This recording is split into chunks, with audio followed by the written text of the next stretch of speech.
Hi, Ernie Young. I'm the area sales manager for the West region for Rosenbauer America. Here to talk to you today about our BEST system, the Battery Extinguishing System technology, and kind of why we're here. So we now know that we have a lot more EVs coming into the market, and we're having a lot more difficulty putting out these fires.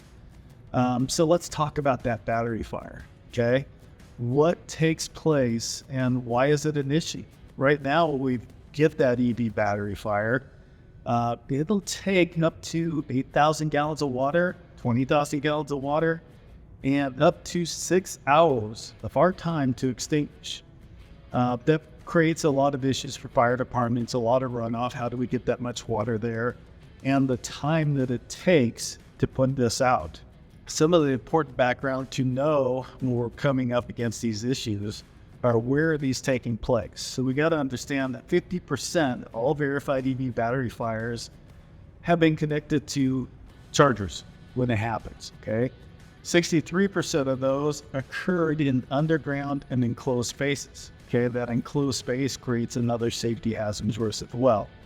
And 35% of those occurred while parked or driving in the open air. So just so we're familiar where everything takes place.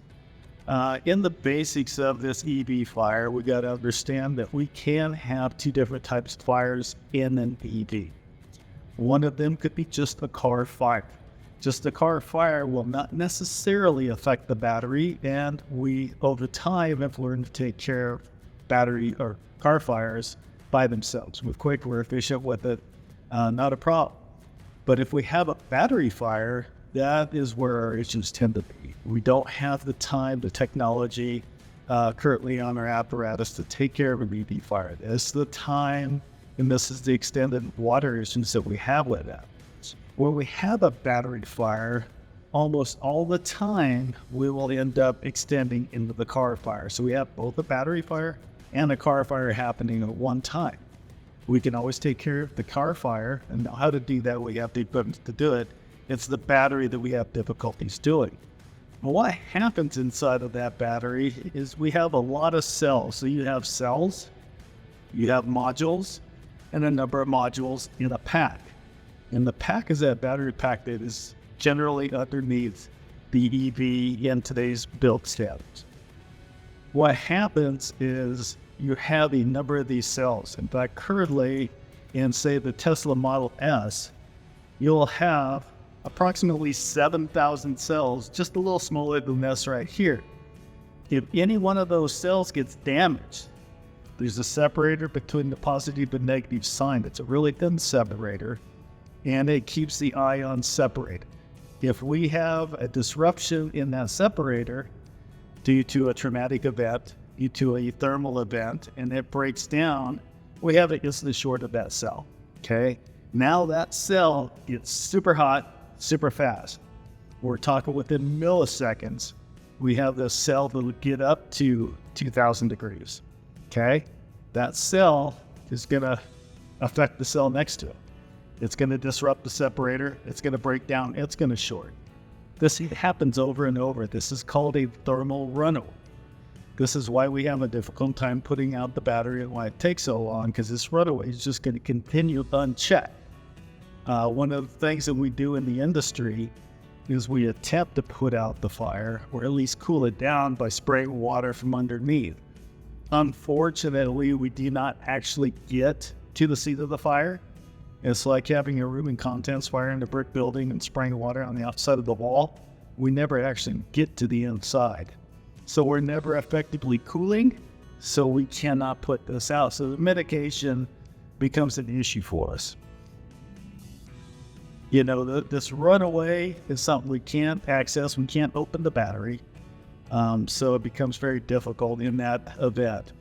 Some of the things that we got to consider when we're doing the EV battery fire training is understanding what the battery fire is going to look like. Initially, we're probably going to see some low-lying vapor clouds, some darker smoke around this.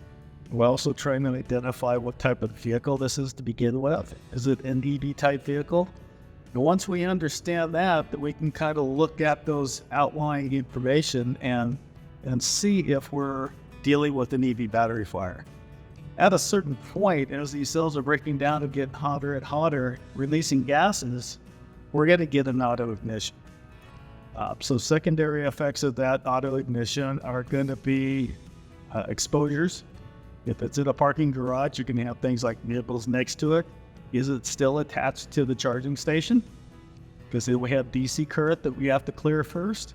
So I always recommend being very familiar with your district and understanding where your charging stations are, thusly understanding where the shutoffs are for those stations as well, so we can take care of the secondary problems that go along with the EV battery fires. Kind of getting back to basics, when you're talking about battery extinguishing systems, how do we take care of that? Simple fire drying, okay? I can't take away the oxygen. What we need to understand, when these batteries start burning, they actually create their own oxygen. They'll create their own hydrogen. They have everything that they need to burn on their own. That's why extinguishment is difficult. We can't take away the fuel.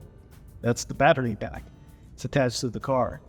And we can't take away the heat because we cannot access the actual central area that's on fire.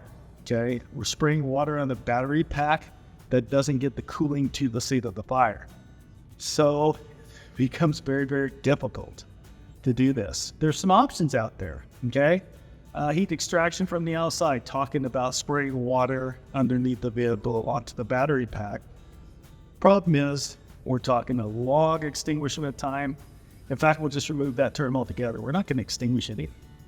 We're going to spray water for a long period of time, and really we're just letting the battery run its course and burn out on the inside. So we really don't have that issue of being able to take care of that fire from outside cooling. In fact, through our tests, we found out that you might get a 1, maybe 2% cooling of the interior battery pack from doing out exterior extinguishment. Isolation. Let it burn someplace. Might be a good bet, but we'd still have environmental concerns. Doing the battery blankets. Again, the battery's going to continue to burn underneath the blanket till it's consumed all of its cells. We're not going to get extinguishment. Now, we do have neat devices out there where we try to place the car in containers filled with water. Probably what's going to happen is we're going to, after a while, get the compartment to take on water.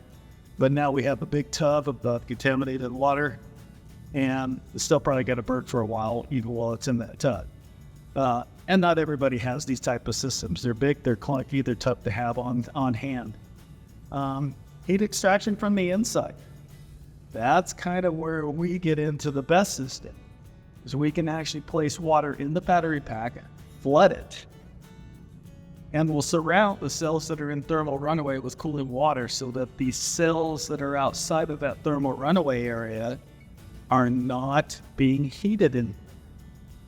The cells that are in thermal runaway may continue to burn themselves out, but we don't allow it to go any further. Thus, within 20, 30 minutes, we stop the thermal runaway and we're able to mitigate our scene with a very low amount of water. Now, this system actually operates at about 100 psi, so we're talking about 8 to 10 gallons a minute. You have enough water on board an engine for 500 gallons to flow for an hour, okay?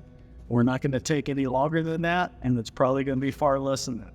A lot of factors come into play. How many cells have been engaged in the thermal runaway? What was the state of charge of the battery pack before this started? So a lot of factors, but this is where watching the signs of cooling. Do we have steam coming out still? Using a tick to identify hot spots in there helps us to identify where we are in that solution. But right now, this is the best system.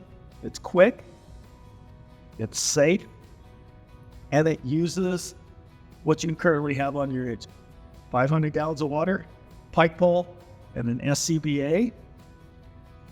You have all that on your engine right now. You bring in the best system. We're able to effectively stop the thermal runaway inside of an hour, probably far less than that, using minimal water. That means there's As soon as we start cooling, you have to understand, we stop off-gassing. Once we stop off-gassing, we stop our environmental impact.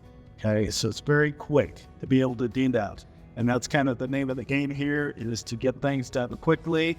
You know, if you're on the interstate, be able to get the interstate opened up inside of an hour versus having it shut down for 6 hours plus. Parking garages, things like that, we're able to mitigate this scene very quickly and get our crews back in service at the station.